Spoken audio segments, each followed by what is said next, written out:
Thank you. ఇక్కడ నాన్నలు కూడా ఉన్నారు కాబట్టి ఈ పాటని తెలంగాణలో ఎక్కడికి వెళ్ళినా ఏ మూలకి వెళ్ళి నేను పాడినా కూడా నాకు ఫస్ట్ గుర్తొచ్చేదే మా నాన్నగారే. కాబట్టి ఇంతమంది సమక్షంలో మా నాన్న పాదాల చెంత నా పాటను వదిలేస్తా ఉన్నాను. నేను అమ్మ కడుపులో ఉన్నప్పుడు అమ్మ మనసు కష్టపెట్టలేదట, నేను భూమి మీద పడ్డవేలప్పుడు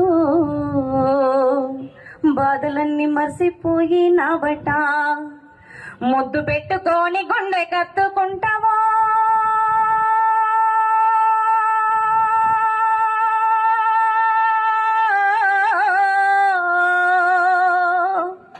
ముద్దు పెట్టుకొని గుండె కత్తుకుంటావో, బారసాల చేసి గౌరంగా చూసుకుంటావో. నాన్న నాన్న నాన్న నీ మనసు ఎంత మంచిదో నాన్న, నాన్న నాన్న నాన్న నీ ప్రేమ ఎంత గొప్పదో నాన్న, నాన్న నాన్న నాన్న నీ మనసు ఎంత మంచిదో నాన్న, నాన్న నాన్న నాన్న నీ ప్రేమ ఎంత గొప్పదో నాన్న.